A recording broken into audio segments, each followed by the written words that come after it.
बैसाख के महीने में नवमी तिथि को माता जानकी का प्रागट्य हुआ है पृथ्वी से।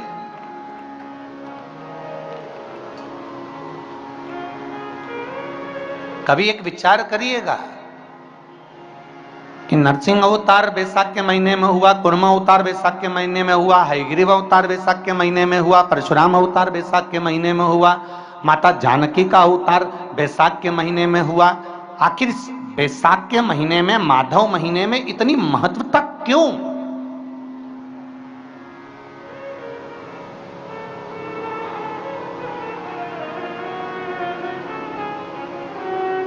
बैसाख के महीने में पड़ने वाली एकादशी, चतुर्थी, प्रदोष,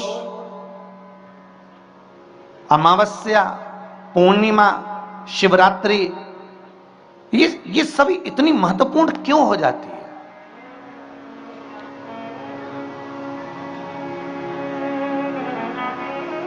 इसकी महत्वता इतनी प्रबल क्यों हो जाती है?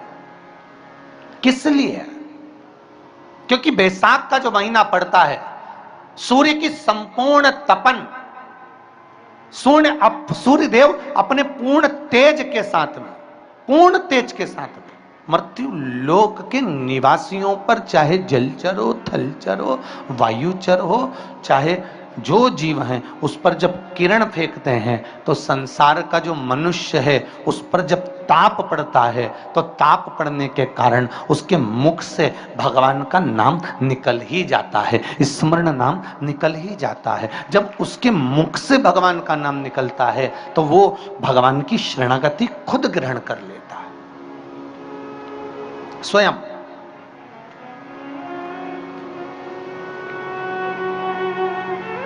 शरणागति ग्रहण कर लेना। बैसाख की पोथी पढ़ते हो आप लोग? आप में से अगर कोई पढ़ता हो बैसाख महीने की पोथी, तो उसमें एक वर्णन आता है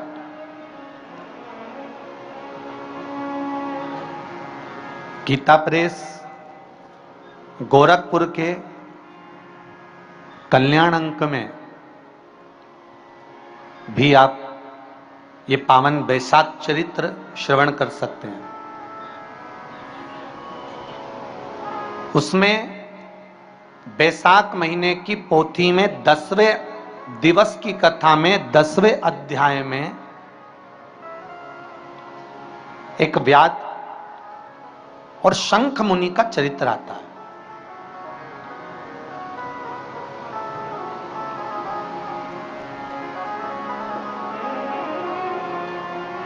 शंख मुनि एक बार निकलकर भगवान शंकर के मंदिर में जल समर्पित करने के लिए जा रहे थे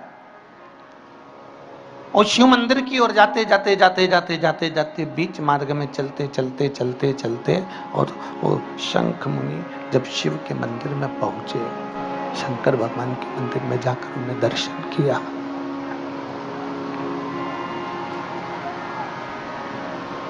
जल का पात्र उठाया और वो जल का पात्र उठाकर जब भगवान शिव को समर्पित कर रहे थे तो उसी समय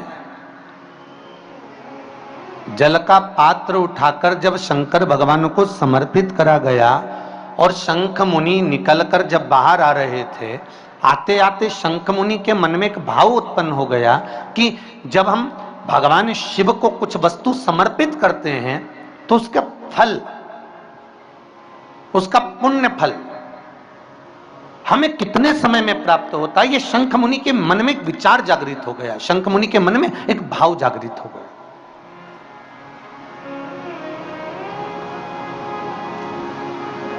कई माताएं पशुपति व्रत करती हैं,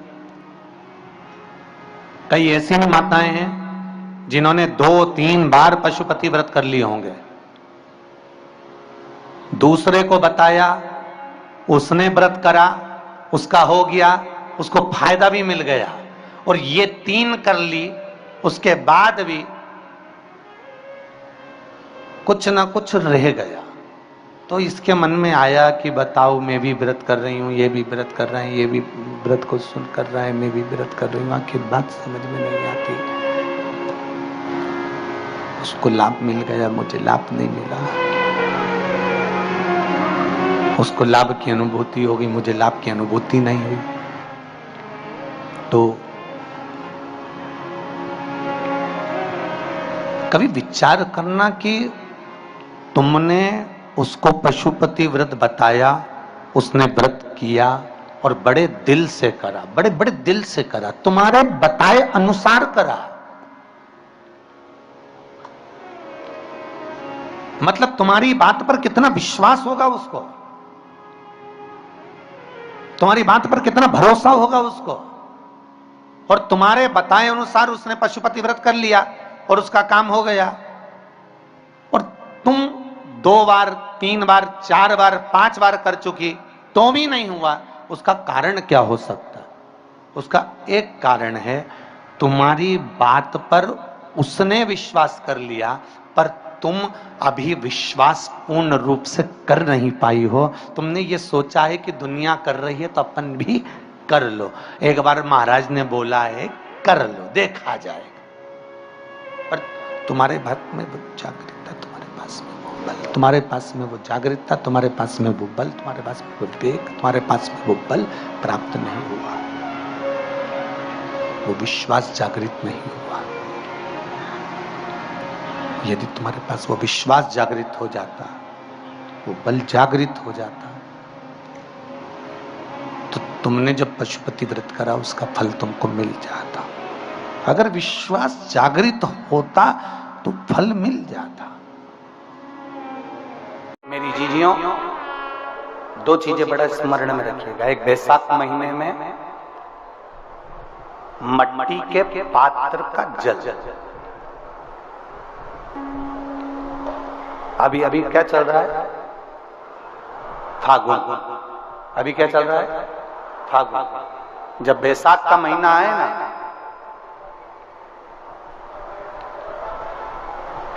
जितने यहां बैठे और जितने आस्था चैनल पर सुन रहे हो, जितने फेसबुक यूट्यूब पर कथा श्रवण कर रहे हैं, जितने मोबाइलों पर देख रहे हैं, प्रयास करना, बैसाख के महीने में मिट्टी के पात्र में जो रात्रि भर जल रखा हो, मिट्टी के पात्र में, अगर आपके पास में घड़ा हो, हंडा हो, नी हो, तो दिया हो, दीपक हो, कुल्लड़ हो, कोई भी तुम्हारे पास में जो मिट्टी का पात्र, उसमें जल भरना। वो जल बैसाख के महीने की किसी भी सोमवार के दिन, किसी भी सोमवार के दिन, बैसाख महीने में, या किसी प्रदोष के दिन, या बैसाख महीने के शिवरात्रि के दिन, वो मिट्टी के पात्र का जल अपने घर के प्रत्येक व्यक्ति का स्पर्श कराकर उस मिट्टी के पात्र के जल को तांबे के पात्र में डाल लीजिए और घर के प्रत्येक व्यक्ति का स्पर्श करा लीजिए और शंकर भगवान पर कुंदकेश्वर महादेव के नाम से समर्पित करिए। कुंदकेश्वर महादेव। कभी जीवन में पीछे पलट कर देखने की जरूरत नहीं पड़ेगी, आप उन्नति की सीढ़ी की ओर बढ़ते चले जाओगे। बैसाख महीने में मट्टी के पात्र का जल भगवान शंकर को समर्पित होना चाहिए। उसका सुख हमारे जीवन को एक आनंद फल प्रदान करता है।